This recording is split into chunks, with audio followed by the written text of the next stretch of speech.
أعوذ بالله من الشيطان الرجيم. بسم الله الرحمن الرحيم. والذين هم لفروجهم حافظون إلا على أزواجهم أو ما ملكت أيمانهم فإنهم غير ملومين. فمن ابتغى وراء ذلك فأولئك هم العادون. والذين هم لأماناتهم وعهدهم راعون. والذين هم على صلواتهم يحافظون. أولئك هم الوارثون الذين يرثون الفردوس هم فيها خالدون. اور ایمان والے وہ لوگ ہیں جو اپنی شرمگاہوں کی حفاظت کرنے والے ہیں، مگر ان اپنی بیویوں سے اور ان باندیوں سے جن کے وہ مالک ہو چکے ہیں، کیونکہ وہ ان کے بارے میں قابل ملامت نہیں ہیں. اور جو شخص ان کے علاوہ کوئی اور ذریعہ تلاش کرے گا تو یہ لوگ حد سے آگے بڑھنے والے ہیں اور ظالم ہیں. اور ایمان والے وہ لوگ ہیں جو اپنی امانتوں کی اور اپنے عہد و وعدوں کی پاسداری رکھتے ہیں اور ان کی حفاظت کرتے ہیں. اور یہ وہ لوگ ہیں جو اپنی نمازوں کی پابندی کرتے ہیں. یہ لوگ وارث ہونے والے ہیں، یہ لوگ فردوس کے وارث ہوں گے اور یہ اس میں ہمیشہ رہیں گے. ایمان والوں کے متعلق سب سے پہلے تو اعلان کیا کہ وہ کامیاب ہو چکے ہیں. ان کی اصل کامیابی آخرت میں ہوگی، اور دنیا میں انسان وقتی طور پر کامیاب ہوتا ہے، اللہ تعالیٰ اس کو کامیابی عطا فرما دیتے ہیں. لیکن ان ایمان والوں کو کامیابی کس بنیاد پر ملی ہے، ان کی وہ صفات بیان کی جا رہی ہے. چنانچہ کل بھی کچھ صفات بیان کی گئی، مثلا نمازوں میں خشوع، لغویات سے بچنا اور اپنے نفس کا تزکیہ. اب یہاں سے چوتھی صفت بیان کی ہے. فرمایا ایمان والے وہ لوگ ہیں جو اپنی شرم کی جگہوں کی حفاظت کرتے ہیں. فروج فرج کو کہتے ہیں یعنی شرمگاہ. اللہ تعالیٰ نے انسان کے اندر خواہشات کا مادہ رکھا ہے، لیکن ان خواہشات کو پورا کرنے کے لیے بھی کچھ مواقع اللہ نے مقرر فرمائے، کچھ حدود مقرر کی ہیں. انسان اگر ان حدود کے اندر رہ کر اپنی خواہشات کو پورا کرے گا تو وہ حلال ہوگا اور اللہ کی رضا کا سبب بنے گا. اور اگر انسان اپنی ان خواہشات کو غلط راستوں میں اور ناجائز طریقے سے پورا کرے گا تو اس میں اللہ کی ناراضگی بھی ہوگی اور وہ حرام کام کہلائے گا، شمار ہوگا. تو فرمایا ایمان والوں کی شان یہ ہے کہ وہ اپنی شرمگاہوں کی حفاظت کرتے ہیں، یعنی ان کا غلط استعمال نہیں کرتے. اللہ نے ان کو جہاں استعمال کرنے کو کہا ہے بس وہیں استعمال کرتے ہیں اور وہیں پر اپنی خواہشات اور شہوتوں کو پورا کرتے ہیں. وہ کون کون سے طریقے؟ فرمایا اپنی بیویاں اور وہ باندیاں اللہ نے جن کا ان کو مالک بنایا ہے، یعنی اپنی بیویوں کے ساتھ اپنی خواہشات کو پورا کرنا چونکہ حلال ہے، اگر نکاح کے طریقے پر ہو، جائز طریقے پر ہو، ایسی عورتوں سے ہو جو اس کے لیے حلال ہیں اور جن سے نکاح کرنا حلال ہے. اسی طرح وہ باندیاں جو شرعی قاعدے کے مطابق اس کو ملی ہیں ان کے ساتھ بھی اپنی خواہشات کو پورا کرنا حلال اور جائز ہے. اگر اس راستے سے انسان اپنی خواہشات کو پورا کرتا ہے تو وہ حلال اور جائز ہے، انسان اس میں نہ تو ملامت کا مستحق ہے اور نہ ہی اس پر گناہ ہوگا.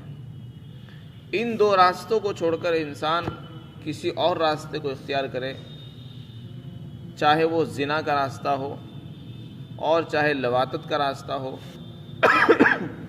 یا اور بھی کوئی طریقہ ہو، متعہ کی شکل ہو، یہ ساری چیزیں حرام اور ناجائز ہیں اور اسلام کے اندر ان کی گنجائش نہیں ہے.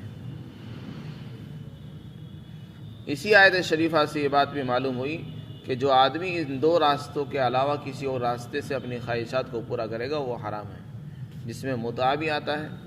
متعہ کا مطلب ہوتا ہے کہ آدمی کچھ وقت کے لیے کسی عورت سے تعلقات بنائے اور اس کے بعد اس کو چھوڑ دے۔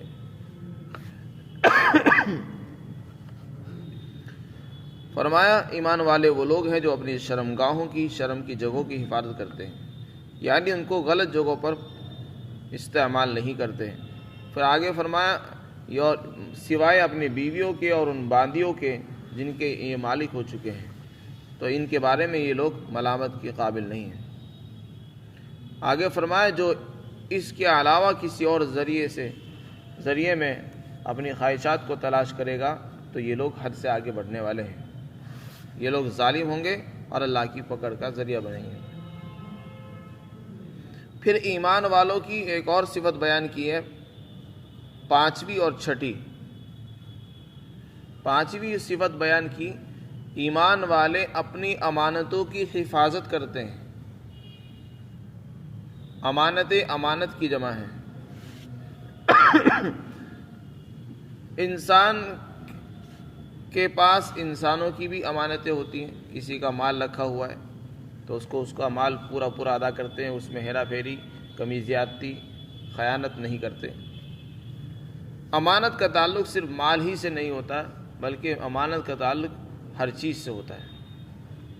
حدیث پاک کے اندر آتا ہے المجالس بالامانتی، مجلسیں امانت کے ساتھ ہوتی ہیں، یعنی اگر کوئی مشورہ، کوئی میٹنگ، کوئی مجلس ہو رہی ہے اور اس میں کوئی بات طے ہوئی تو اس کو اپنے تک محدود رکھنا یہ بھی امانت داری ہے، اور اس بات کو پھیلا دینا بغیر کسی کی اجازت اور مشورے کے یہ امانت میں خیانت ہے۔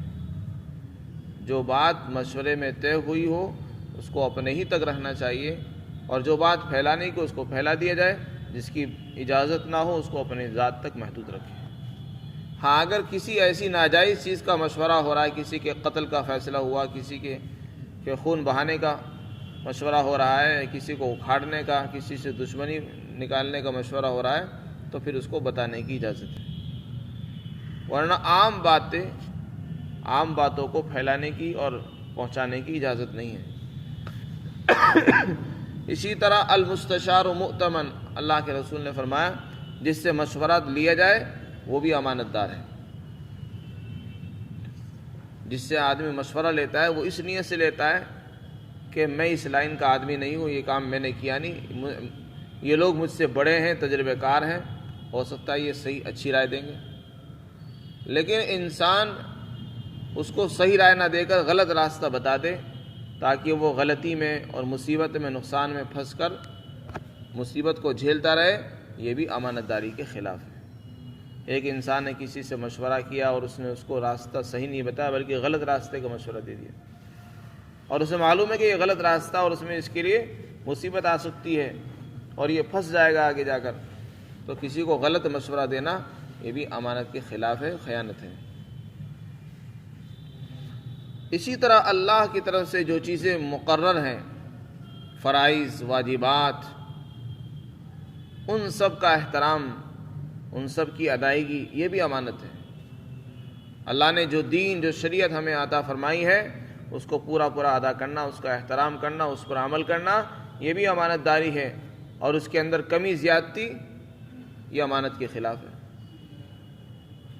تو امانت کا تعلق صرف مال ہی سے نہیں ہوتا، امانت کا تعلق جیسے مال سے اسی طریقے سے اعمال سے بھی ہوتا ہے، زبان سے بھی ہوتا ہے، باتوں سے بھی ہوتا ہے، اور اللہ کے دیے ہوئے احکامات سے بھی ہوتا ہے، اور انسان ایک دوسرے سے جو وعدے معاہدے کرتا ہے ان سے بھی ہوتا ہے۔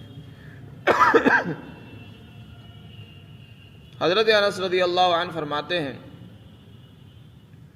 کہ بہت کم ایسا ہوا کہ آپ خطبے کے لیے تشریف لائے اور کھڑے ہوئے اور آپ نے یہ بات ارشاد نہ فرمائی ہو، یعنی آپ جب بھی خطبہ دیا کرتے تھے تو یہ ضرور فرمایا کرتے تھے۔ حضرت انس رضی اللہ عنہ فرماتے ہیں الا لا ایمان لمن لا امانت لہ ولا دین لمن لا عہد لہ، خبردار اس کا ایمان ہی نہیں ہے جو امانت دار نہیں ہے، خبردار اس کا کوئی ایمان نہیں ہے، یعنی اس کا ایمان کا کوئی اعتبار نہیں جس میں امانت داری نہیں ہے، اور اس کا دین نہیں ہے جس کے اندر وعدے کو پورا کرنے والی صفت نہیں ہے۔ جو اپنے وعدے کا خیال اور پاس نہیں رکھتا، پاس و لحاظ نہیں کرتا، اس کے دین کا کوئی اعتبار نہیں۔ آپ نے ارشاد فرمایا۔ تو چھٹی صفت بیان کی ہے کہ وہ لوگ اپنے وعدوں کی بھی رعایت کرتے ہیں۔ اگر کسی سے کوئی وعدہ کیا ہے تو اس کو پورا کرتے ہیں، اس میں خیانت نہیں کرتے، وعدہ خلافی نہیں کرتے، چاہے وہ وعدہ اللہ سے کیا ہو یا بندوں سے کیا ہو، پڑوسی سے کیا ہو یا کسی کمپنی سے یا کسی کارخانے والے سے یا کسی سرکار سے یا عام لوگوں سے، جس سے بھی معاہدہ ہو اس کو پورا پورا ادا کرنا، یہ ایمان والوں کی شان ہے۔ کہ انسان ملازمت کرتا ہے، کسی سے معاہدے کرتا ہے کہ میں آپ کے یہاں ملازمت کروں گا، تو یہ بھی معاہدے کی پابندی میں شامل ہے۔ اس کو پورا کرنا، وقت پورا ادا کرنا، وقت پر حاضر ہونا اور اس کے اندر وقت کو لگانا، کام پورا کرنا، یہ بھی امانت داری میں اور وعدے کو پورا کرنے میں شامل ہے۔ تو یہ ایمان والوں کی خاص صفات میں بیان کیا کہ وہ امانتوں کا بھی پاس و لحاظ کرتے ہیں اور اپنے وعدوں کا بھی پاس و لحاظ کرتے ہیں، یہی ایمان والوں کی شان ہے۔ منافقین کی طرح ایمان والے نہیں ہوتے، جن کے بارے میں رسول اللہ نے ارشاد فرمایا منافقین کی 3 علامتیں ہیں۔ جب وہ بات کریں گے تو جھوٹ بولیں گے، بات میں جھوٹ بولتے ہیں، اذا حدث کذب واذا وعد اخلف، اور جب وعدے کرتے ہیں تو وعدہ خلافی کریں گے، بات میں وعدے کریں گے اور اس کے خلاف کرتے ہیں، کبھی وعدے کے پکے نہیں ہوتے وہ، اور جب ان کے پاس امانت رکھوائی جائے تو اس میں خیانت سے کام لیتے ہیں، یعنی ہیرا پھیری کرتے ہیں، انکار کر دیتے ہیں، دھوکہ کرتے ہیں، کمی زیادتی کر دیتے ہیں۔ یہ ایمان والوں کی شان نہیں۔ اسی طرح کی مرتبہ آپ نے ارشاد فرمایا جس آدمی میں 4 باتیں ہیں وہ پکا منافق ہے، اور جس میں ان میں سے ایک ہوگی اس میں نفاق کی ایک علامت ہے۔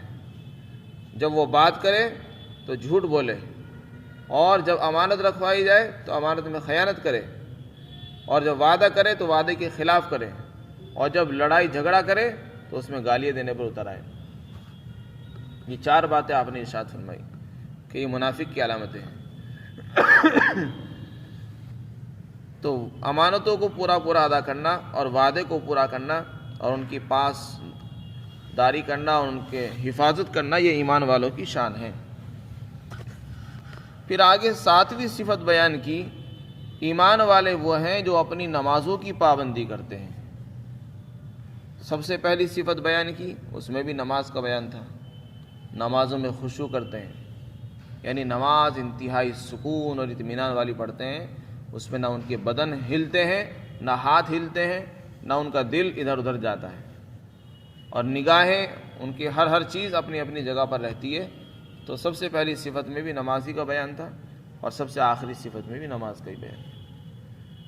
علماء نے لکھا ہے کہ اس میں نماز کی فضیلت معلوم ہوتی ہے کہ نماز کتنی محترم بشان عبادت ہے، اور یہ بھی فرمایا کہ شروع میں اور آخر میں نماز کی صفت کو بیان کر کے اشارہ کر دیا کہ نماز ایک ایسی عبادت ہے اگر انسان اس کو صحیح وقت پر آداب اور شرائط کی رعایت کرتے ہوئے ادا کرے گا تو یہ ساری صفتیں اس کے اندر خود بخود پیدا ہو جائیں گی۔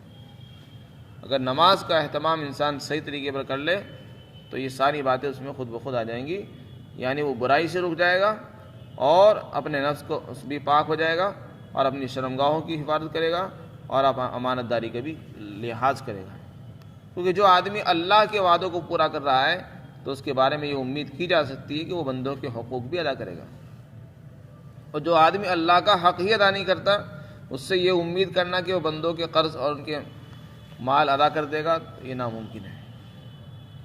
تو 7ویں صفت بیان فرمائی کہ وہ اپنی نمازوں کی پابندی کرتے ہیں۔ محافظت کہتے ہیں نماز کو اس کے وقت پر پڑھنا۔ حضرت ابن مسعود رضی اللہ عنہ نے رسول اکرم صلی اللہ علیہ وسلم سے پوچھا کہ یا رسول اللہ ای العمل احب الی اللہ، سب سے محبوب پسندیدہ عمل اللہ کو کون سا ہے؟ آپ نے فرمایا الصلاۃ لوقتہا، نماز کو اس کے وقت پر پڑھنا یہ سب سے محبوب عمل ہے اللہ کو۔ نماز کو اس کے وقت پر پڑھنا یہ اللہ کو بڑا محبوب عمل ہے۔ پھر پوچھا کہ پھر اس کے بعد کون سا عمل محبوب ہے؟ فرمایا والدین کے ساتھ حسن سلوک کرنا۔ پھر پوچھا اس کے بعد کون سا عمل سب سے محبوب ہے؟ فرمایا جہاد، اللہ کے راستے میں جہاد کرنا یہ محبوب عمل ہے۔ تو یہاں نماز کی محافظت کو بیان کیا، یعنی پانچوں نمازوں کو ان کے اوقات میں تمام واجبات، سنتوں، مستحبات کی رعایت کرتے ہوئے ادا کرنا، اس کا نام ہے محافظت اور پابندی۔ نماز کو وقت پر پڑھنا یہ اصل چیز ہے۔ نماز کو بے وقت تو کوئی بھی پڑھ لیتا ہے، لیکن اس کا اجر و ثواب، اس کا اصل فائدہ جبھی ہے جب کہ اس کو اس کے وقت پر ادا کیا جائے، نمازوں کے اوقات میں جماعت کے ساتھ۔ تو جن لوگوں میں یہ صفات ہوں گی ان کے بارے میں فرمایا وہ ایمان والے ہیں اور وہ کامیاب ہو چکے ہیں۔ ان کے بارے میں فرمایا یہی لوگ وارث ہوں گے جنت کے، فردوس کے وارث بنیں گے اور فردوس میں ہمیشہ رہیں گے۔ فردوس جنت کا اعلیٰ درجہ ہے۔ آپ نے فرمایا جب تم جنت کا سوال کرو تو فردوس مانگا کرو، کیونکہ فردوس ہوا اعلی الجنت و اوسطھا، جنت کا سب سے اونچا درجہ ہے، سب سے بلند مقام ہے جنت کا۔ اور فرمایا اس کے اوپر عرش، رحمان کا عرش ہے، اور جہاں یہ جنت ہے وہیں سے نہریں جاری ہیں، جنت کی جو نہریں ہیں وہ وہیں سے جاری ہیں۔ تو فردوس جنت کا سب سے اونچا مقام ہے۔ ہم سب کو جب دعا کرنی چاہیے تو فردوس مانگنا چاہیے۔ اللہ کے رسول نے اس کی ترغیب فرمائی۔ ہم فیہا خالدون، یہ ایمان والے اس میں ہمیشہ ہمیشہ رہیں گے۔ یہاں پر وارث کا لفظ استعمال کیا ہے کہ یہ لوگ وارث بنیں گے۔ جیسے انسان دنیا میں وارث بنتا ہے، اسی طرح اللہ تعالیٰ نے فرمایا کہ یہ لوگ جنت کے وارث ہوں گے۔ تو یہ وارث کا کیا مطلب ہے؟ ایک حدیث میں آتا ہے اللہ کے رسول نے فرمایا ہر ایمان والے کے اور ہر بندے کے دو ٹھکانے ہیں، ایک ٹھکانہ جنت میں ہے اور ایک ٹھکانہ اس کا جہنم میں بنا ہوا ہے۔ ہر انسان کے، چاہے وہ مسلمان ہو یا کافر ہو، اس کا ایک ٹھکانہ جنت میں ہے اور ایک ٹھکانہ جہنم میں ہے۔ اور جب مسلمان جنت میں پہنچتا ہے تو جنت میں پہنچنے کے بعد اس کا جو ٹھکانہ جہنم میں ہوتا ہے وہ منہدم کر دیا جاتا ہے اور اس کے مالک جہنمی بن جاتے ہیں۔ اور جب کوئی کافر جہنم میں پہنچتا ہے تو اس جہنمی کا وہ ٹھکانہ جو جنت میں تھا وہ منہدم کر دیا جاتا ہے، گرا دیا جاتا ہے، اور اس کے وارث ایمان والے بن جاتے ہیں۔ تو یہ مطلب ہے وارث ہونے کا۔ جنتی جنت میں پہنچنے کے بعد جیسے اپنے حصے کے وارث بنیں گے، اسی طرح ان کافروں کے حصوں کے وارث بن جائیں گے جو جہنم میں پہنچ چکے ہیں، اور ان کے حصے جنت میں رہ گئے اور وہ منہدم کر دیے گئے، یہ اس کے وارث بن جائیں گے۔ فرمایا یہی لوگ وارث ہوں گے جنت میں قیامت کے دن، جن کے اندر یہ صفات ہوں گی، یہ جنت میں وارث بنیں گے۔ ان کو میراث میں وہ حصے بھی ملیں گے، وہ درجات میں ملیں گے جو کافروں کے لیے متعین تھے، لیکن وہ اپنے کفر کی وجہ سے وہاں نہیں پہنچ سکے اور انہوں نے اپنا ٹھکانہ جہنم میں بنوایا، اس لیے ان کا وہ ٹھکانہ جنتیوں کو دے دیا جائے گا، جیسے ایمان والوں کا وہ ٹھکانہ جو جہنم میں ہے وہ جہنمیوں کو دے دیا جائے گا۔ اللہ تعالی ہم سب کو عمل کی توفیق عطا فرمائے۔